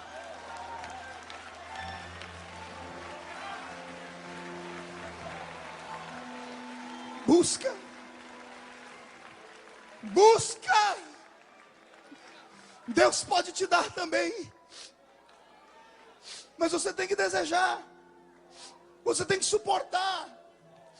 Os mais velhos que estão entre nós, tenham paciência. Tenham paciência. Se tivessem tido paciência comigo no começo, eu teria errado menos. Mas não tiveram paciência, não quiseram me chamar para me ensinar, para cuidar. Se não é o pastor Cisino, eu estava morto hoje. Se não é o Reuel me ligar de vez em quando de madrugada, eu tinha perdido tudo. Os mais velhos, em nome de Jesus, tenham paciência. Quando vê um desses aqui errar, lembra, a gente está errando, tentando acertar. A gente não quer trocar os pés pelas mãos, falta experiência. Eu estava no Brasil, querendo ser sumo sacerdote, mas eu era só um diácono. Ninguém no Brasil me consagrava, ou confirmava a minha consagração. Fecharam todas as portas para mim. Quando descobriram que eu não era pastor, porque eu preguei 2 anos nesse púlpito como diácono. Aí um dia pediram a minha credencial, eu nem sabia o que era isso. Qual é a sua convenção? Eu disse, como assim? Você não é de São Paulo? Sou sede da Confradesp, Comadesp, Seadespel. Eu falei, eu não sei desse negócio não, hein? Oi, pastor Esther. Eu não sei desse negócio não. Aí, cadê a sua carteira da igreja? Eu tirei, diácono. O pastor faltou fazer o sinal da cruz. O quê? Você não é pastor, seu mentiroso? Diz, opa, eu nunca menti. Não, você fala nos Gideões que você é pastor. Diz, eu nunca disse. É os outros que falam, o pastor Marco vai pregar. E eu venho de uma escola boa, eu recebo. Eu recebo. Pastor, eu recebo. Mateus Jensen fez essa proeza. Grande Mateus. Ele falou, pastor, assim, tem um pastor aí que Deus está levantando. O pastor, assim, não confiava muito nele, me deixou pregar. Mas eu nunca fui pastor. Quando descobriram que eu não era pastor, a notícia incendiou no país. Eu perdi toda a minha agenda. Graças a Deus, naquele período, Deus abriu uma porta nos Estados Unidos. E eu cheguei na casa de um homem muito querido. Um sofredor também, um pai. Saiu de dentro do banheiro dele. Ele estava sentado com as duas malinhas num canto, triste, angustiado. E ele falou para mim: Deus mandou colocar a mão sobre a sua cabeça e te ungir pastor. Pastor Ariel de Jesus. Obrigado, Pai. A minha consagração, pastor, foi a consagração mais esquisita do mundo. Pergunta por quê? Eu estava pregando em Boston, já me falaram que eu era pastor. Aí eu contei para o pastor Ariel a minha história, depois que foi que Deus mandou ele me ajudar, e eu contei, eu não sou pastor. Ele falou, agora nós temos um problema. Eu já te anunciei como pastor, mas você não é consagrado. Você voltar para o Brasil assim, vão te matar. Então vamos fazer o seguinte, vai ter um culto de obreiro, eu vou receber uns e consagrar outros. E quando eu falar seu nome, ninguém vai saber se eu estou te consagrando. Estava no mesmo dia aqui, ó. Aí o Alexandre foi consagrado junto comigo naquele dia. Se não me fala a memória, o pastor Gesiel foi recebido nesse mesmo dia. E eu ajoelhei do lado dele. E o povo achou, pastor Marco está sendo recebido. Nada, eu estava sendo consagrado. Fizeram comigo aquilo que já botaram uma mão na cabeça de um e a outra trançada na minha cabeça. Obrigado, pastor Ariel. Obrigado. Obrigado. Obrigado. Ei, se você não acreditar em você, ninguém vai acreditar. Se você não acreditar que há dentro de você uma chamada, algo que te impele a crescer, você nunca irá a lugar nenhum. Se você parar diante do primeiro obstáculo, o Senhor vai rejeitar a sua chamada. Não murmure, não xingue, não tripudie, mas levanta e vai. Se não der para ir correndo, vai andando. Se não der para ir andando, vá se arrastando. Se não der para ir se arrastando, deita no chão e bate perna e mão e grita, eu quero!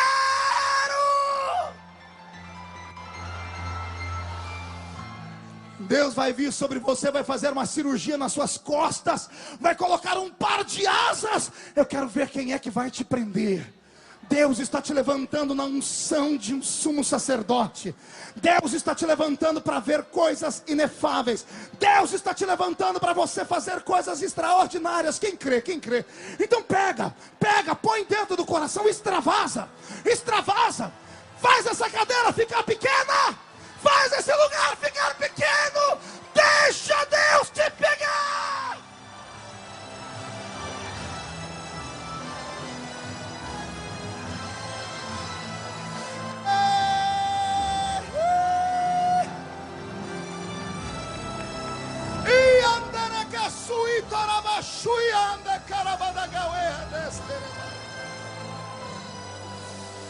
Ramande que varabasuri diande rovenai stui entrevele che varabagasteia harabasuri. Yamasui ande che varabahaseia tui e chi vene redesteradas. Rabacheia que astou terevene que amasuia terevegesteia.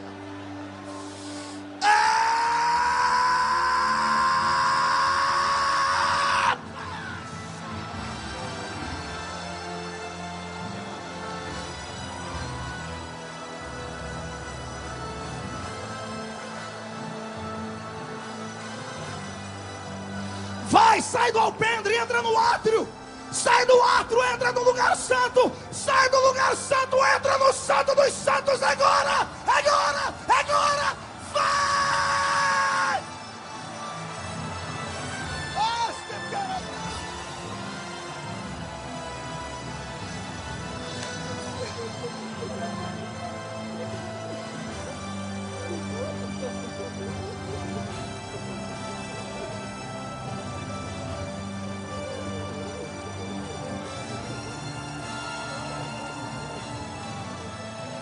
Nosso tempo é tempo de se levantar. Chega, chega. O diabo já ladrou como um pitbull, mas não passa de um vira-lata. É hora do Senhor colocar sapato de fogo nos seus pés. Onde estão os pentecostais loucos? Onde estão os pentecostais do movimento? Agora, agora, agora. Sai da terra, sai da terra, sai da terra, sai da terra. Vai, vai, vai, vai, vai, vai. Eita, cantarabá. Pastor Eduardo Silva, vem cá, filha. Eduardo Silva, cadê o meu paletó?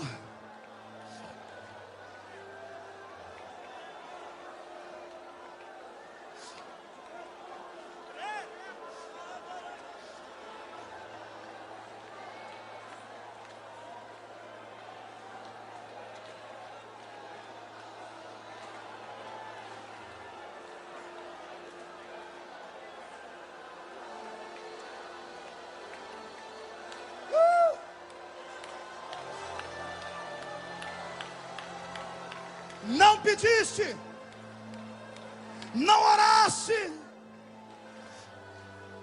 não falaste comigo sobre esta unção, não se colocaste na brecha dizendo eu quero e não vou ter medo.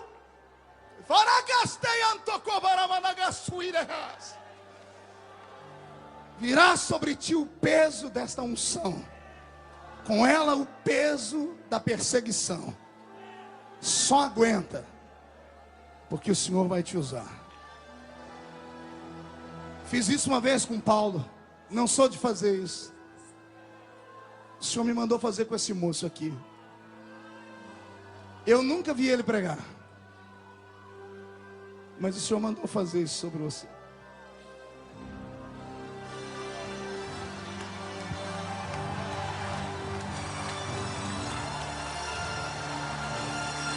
Esse púlpito ainda é um púlpito profético.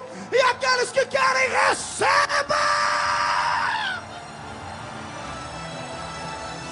Meus Deus, tem pessoas pedindo para voltar para Jesus aqui, pastor Cicino. Há um movimento nesse lugar. Pega a sua parte. Pega a sua parte. Pega a sua parte. Pega.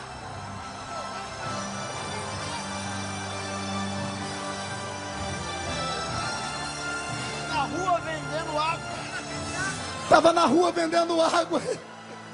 E Jesus mandou ela voltar. Estenda a mão para cá. Deus, dá para ela de novo tudo que pertence a ela. Recebe. Recebe. Irmã Elba, missionária Elba, segura ela para mim. Deus está nesse lugar. Levante a mão direita para o céu. Levante a esquerda também. Põe no ombro de quem está à sua esquerda e à sua direita. Deus não te levantou para você ser comum.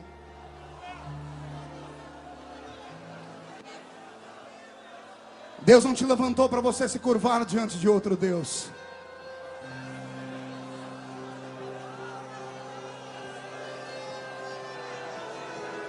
Alexandre, microfone, som no microfone do tecladista. Vê se está funcionando, Roberto. Coloque a mão no ombro do seu irmão e feche os olhos.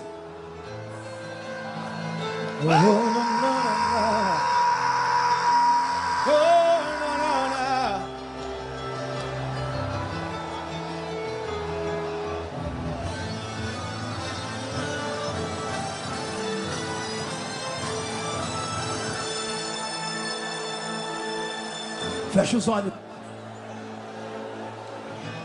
Deus de Israel, eu sei. Eu não vim pra esse mundo pra adorar outro rei. Os leões estão rugindo sem parar. Meu louvor incomodou aqueles que são contra ti, ó Jeová.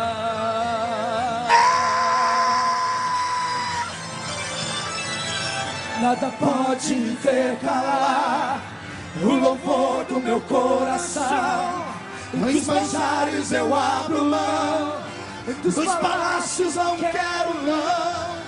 Eis-me aqui como Daniel, com os olhos voltados pro céu, com o risco de morrer, mas o que me importa é te obedecer.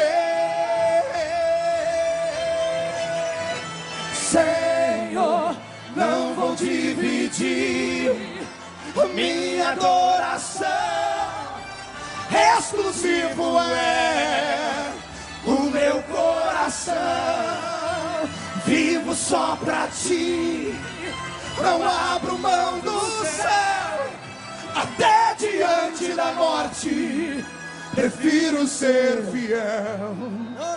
Pegue a mão do seu irmão agora. Tire a mão do ombro, pegue ele pela mão. Isso.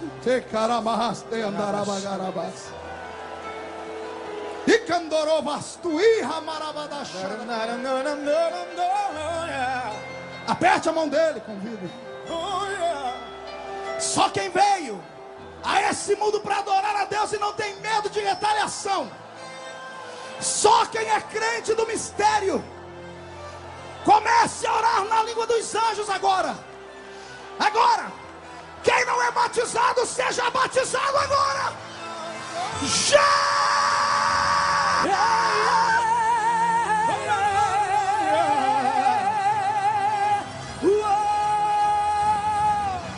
Senhor, não vou dividir minha adoração, exclusivo é o meu coração. Vivo só pra ti, não abro mão do céu, mesmo diante da morte, prefiro ser fiel. Puxa a barriga, estufe o peito, fecha os olhos. Eu vou te contar o meu segredo. Cada ano eu conto um. O meu segredo é que Jesus arrancou de mim todo o medo que eu tinha. Se você não perder o medo, o diabo vai te engolir. Mas nesta noite nós vamos profetizar a derrota do espírito do medo. Nós vamos recitar o Salmo 91. O salmo que faz os diabos e os demônios ficarem no lugar deles. 1000 ao seu lado, 10.000 à sua direita, mas você não pode ser atingido. Nós vamos recitar e eu quero você marchando como um soldado. Será que você consegue? 3, 2, 1, vamos lá, timoneiro. Aquele que habita no esconderijo do Altíssimo, a sombra do Onipotente descansará. Direi do Senhor, Ele é o meu Deus, meu refúgio, minha fortaleza.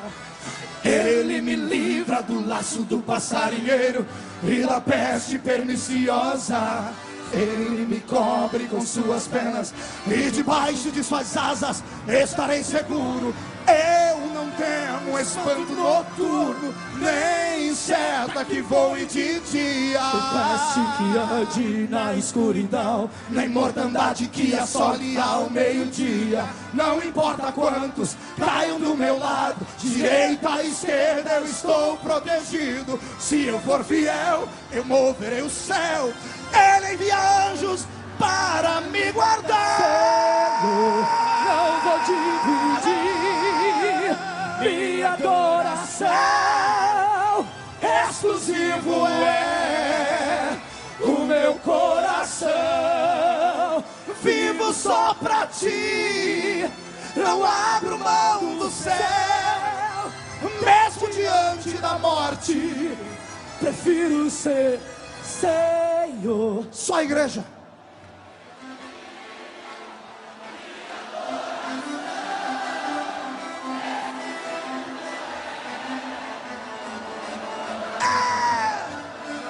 Vivo só pra ti, não abro mão do céu, mesmo diante da morte, prefiro ser fiel. Senhor, não vou dividir a minha adoração, exclusivo é o meu coração. Eu vivo só pra ti, não abro mão do céu, mesmo diante da morte, prefiro ser Senhor. As pessoas estão sendo arrebatadas do lado de fora. Tem uma multidão caída pelo chão. Esse é o congresso missionário mais querido da terra. Jesus, arrebata aqui dentro também. Pega, pega, pega, pega, Só pega, pra pega. ti, não abro mão do céu, Mesmo diante da morte.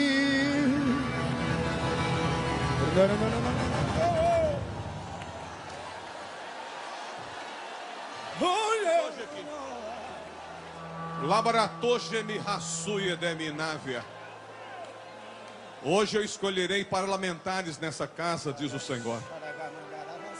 Lemilidrotunde razuia devia ladrutevia. Rastreei o Egito e escolhi dentre vós alguns que mudará a minha nação. Ledretunde razuia delidrete crondojorrozotetá. Deputados federais e estaduais que governarão e prefeitos. Mudarei o governo dessa nação. Ledreton grotogerraçui de retreton de lavujô. Colocarei homens que me temem, homens que oram a minha presença, que invocam a minha face. Ledretor retrechorotrotávia. Mudarei o governo municipal, estadual e mudarei também a presidência desta república.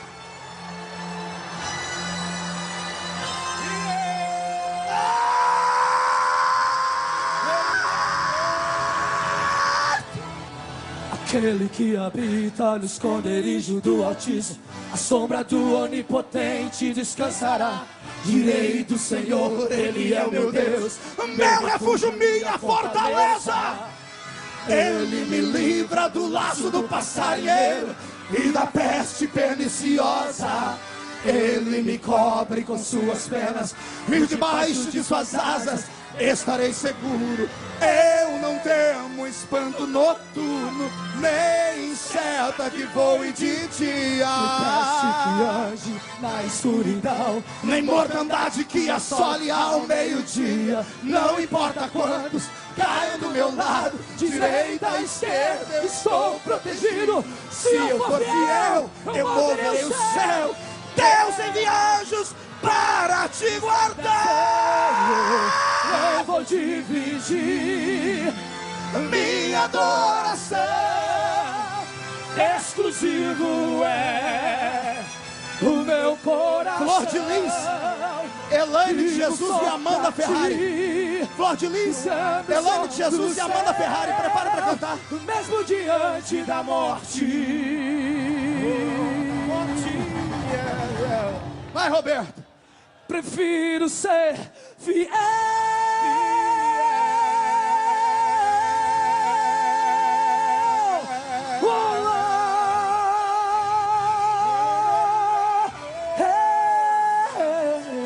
Só as pessoas que querem ir ao Santo dos Santos, levante a mão direita para o céu. Chacoalhe sua mão.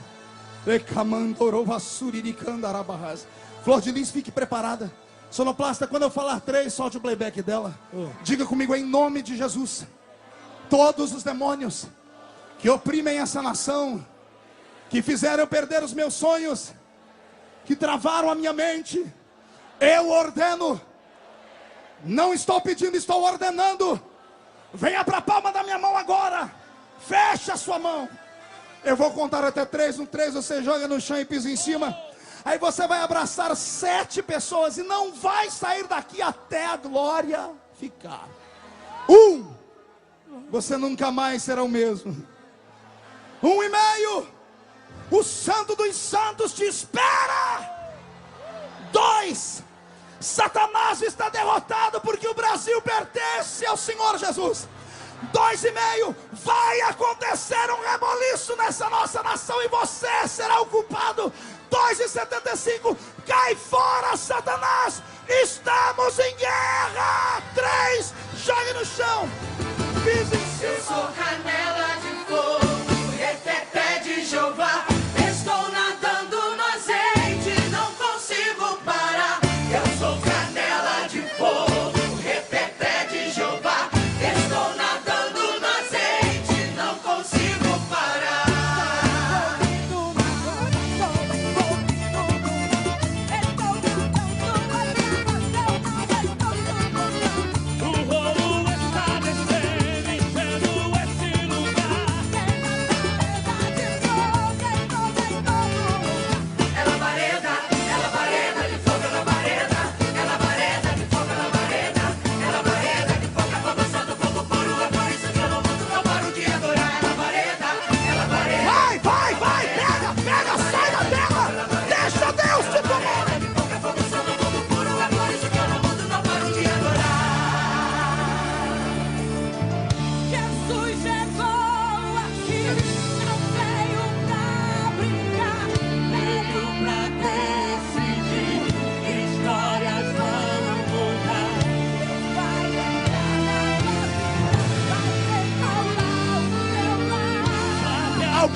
ser arrebatado aqui.